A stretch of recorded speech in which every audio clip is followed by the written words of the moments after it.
A surfboard is an elongated platform used in the sport of surfing. Surfboards are relatively light but are strong enough to support an individual standing on them while riding a ocean surface wave-breaking wave. They were invented in ancient Hawaii, where they were known as papareche nalu in the Hawaiian language. They were usually made of wood from a local trees, such as kaiue, and were often over 15 feet in length and extremely heavy. Major advances over the years include the addition of one or more fins on the bottom rear of the board to improve directional stability, and numerous improvements in materials and shape. Modern surfboards are made of polyurethane, a polystyrene foam covered with layers of fiberglass cloth, and polyester or epoxy resin. The result is a light and strong surfboard that is buoyant and maneuverable. Recent developments in surfboard technology have included the use of carbon fiber.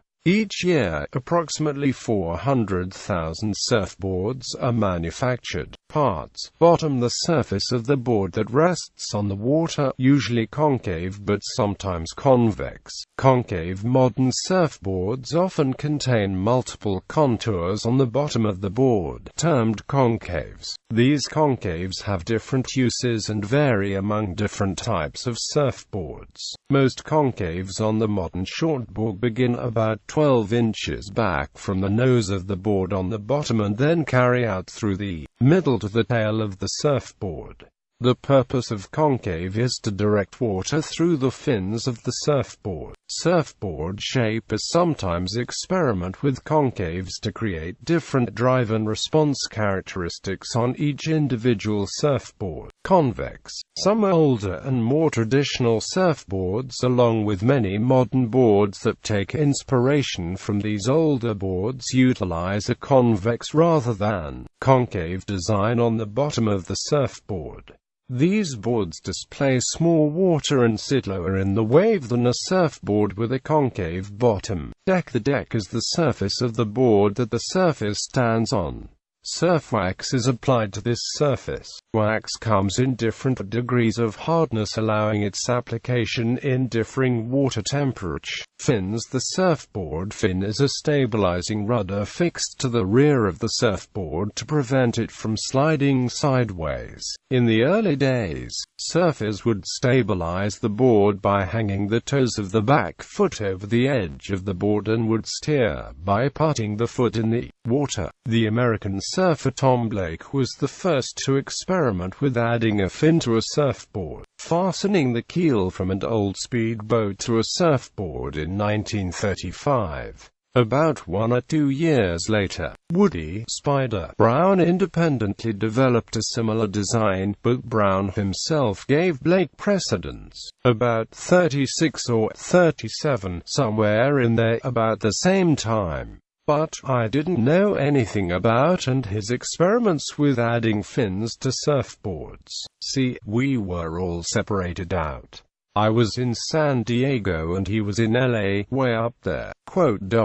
This innovation revolutionized surfing, allowing surfers to direct the board's momentum and providing more balance when turning. The template of the modern surfboard fin was developed by George Greenough in the 1960s. The single fin changed little until the late 70s, when a second was added and popularized by Australian Mark Richards. In October 1980, after seeing a twin-fin surfboard with a trigger point, Finn Simon Anderson had the idea for a new, equal-size version of the existing 3-fin prototypes, which was later dubbed the thruster. He created a prototype and 30 years later his thruster design is still the most popular fin design for surfboards. In the early 90s, removable fin systems were developed and embraced. This provides a standardized system that allows fins to be easily removed or replaced, utilizing set screws to hold the fins in place.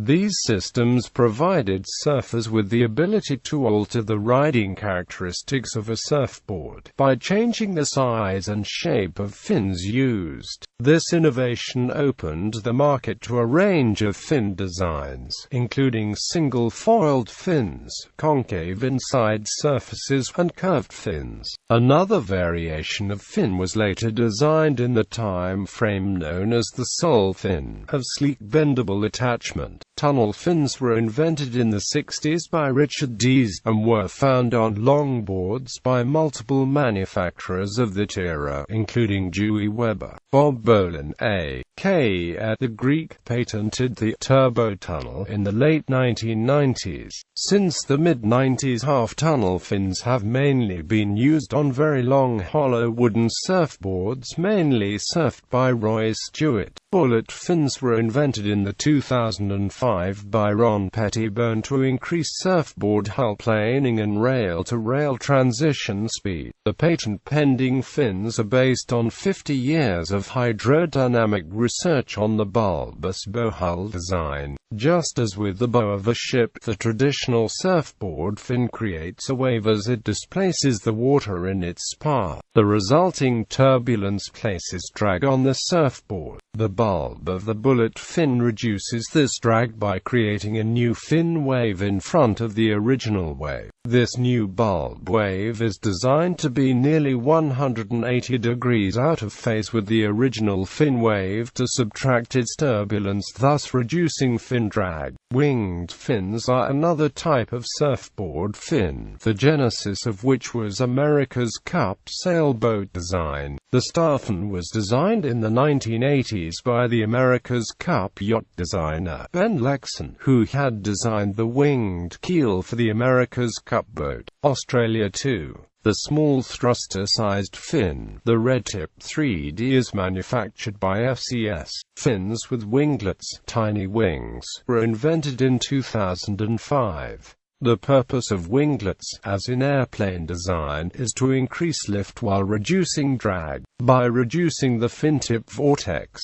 Fins with a camber have an asymmetrical profile. In windsurfing, camber is used to increase the lift-to-drag ratio of the fin and to minimize cavitation and the risk of spin-out. In particular, windsurfers trying to improve speed records use camber fins, as the maximum performance is required on one downwind course direction. As the camber is fixed to one side, performance when sailing in one direction is improved, but performance in the other way is deteriorated. Fins with self-adjusting camber offer the improved qualities in both port side and starboard side sailing directions. Spitfire fins are based on the wing configuration used by Spitfire aeroplanes. The elliptical wing shapes work very well as surfboard fins, and several manufacturers make fins with this more upright stance, as it increases drive and maneuverability. In 2004, Frank Fisher introduced the world to whale bumps with a tubical effect. Several fin manufacturers tried making some fins at the time. After the article was discussed on Swaylock's design forum, the process of grinding bumps, which are properly foiled, into an existing fin is an arduous, time-consuming task. Hand foiling tubercles can take up to 40 hours. Roy Stewart worked on wooden prototypes for years before creating the first polycarbonate, 3D printed, whale-bumped surfboard fins in 2013. 3D printing may well be the next frontier in surf fin manufacture.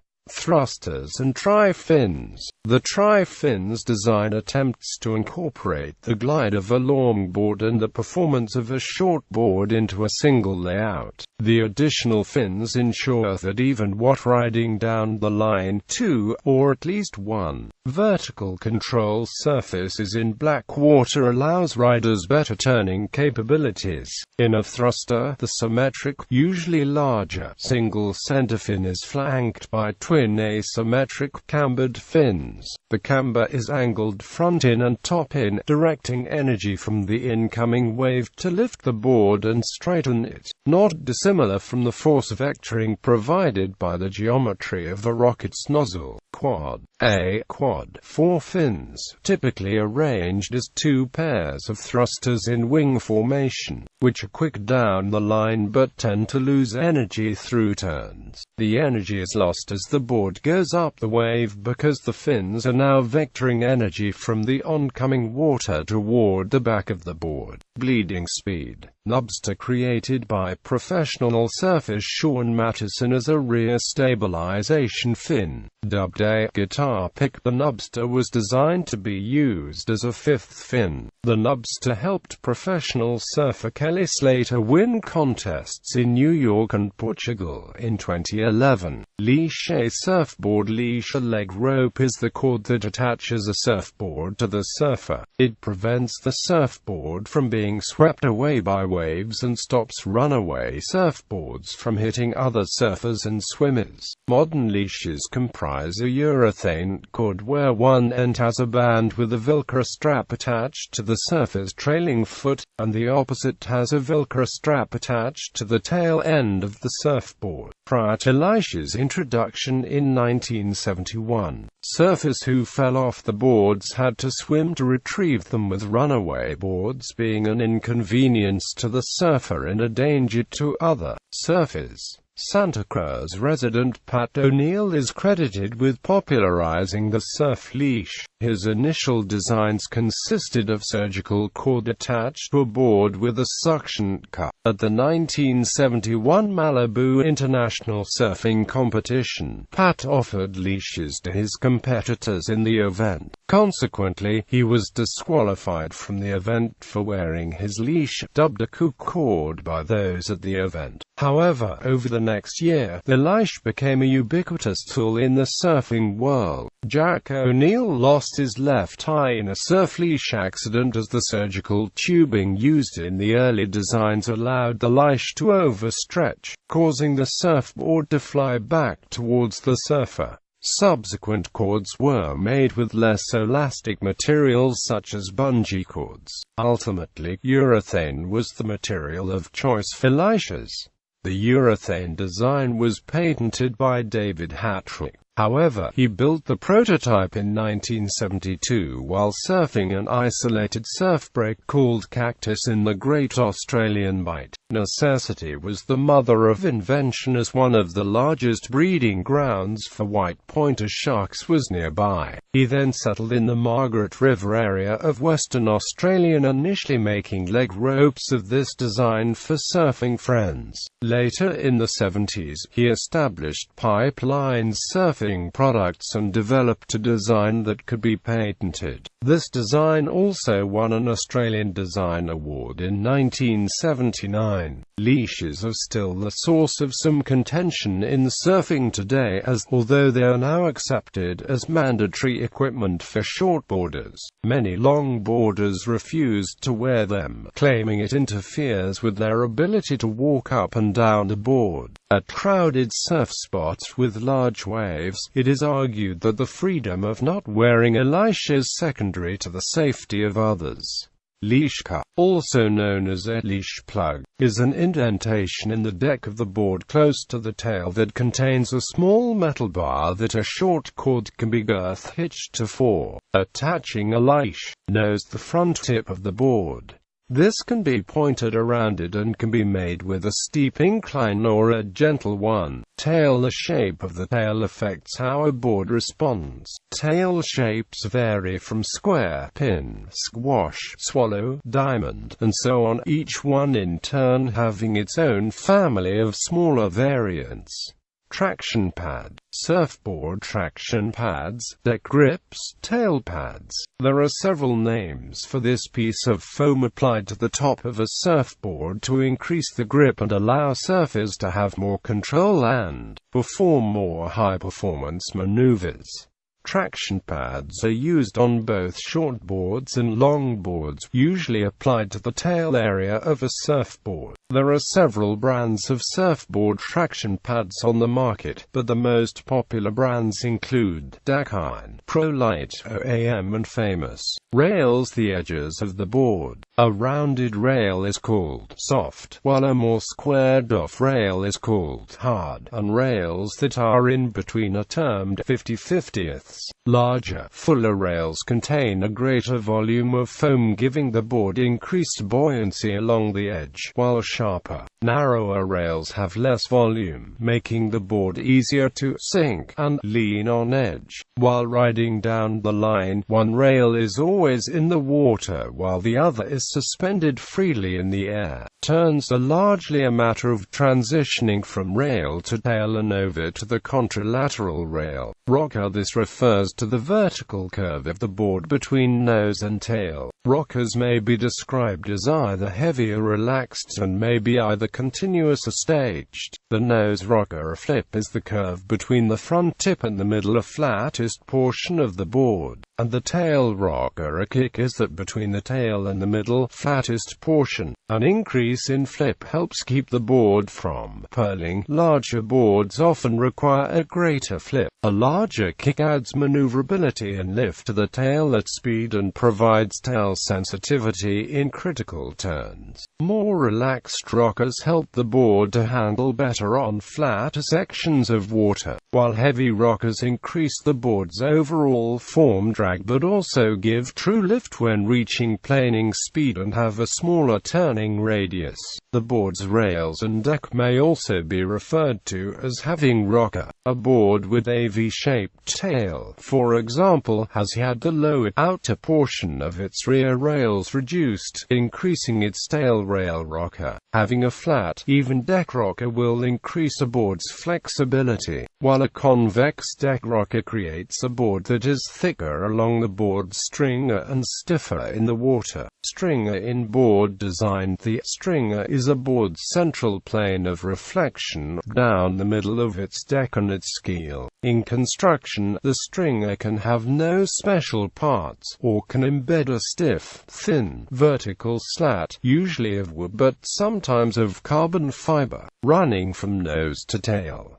The stringer serves to increase the board's overall strength and reduce its flexibility. Some boards have multiple stringers. Construction. To achieve positive buoyancy and a stiff deck, shapers have always reached for a foam, often hardened with a tensile skin, using Tukenbeek engineering concepts. Polyurethane boards. Surfboards are usually constructed using polyurethane foam. They are made stronger with one or more stringers going down the middle of the board. The foam is molded into a blank in the rough shape of a surfboard.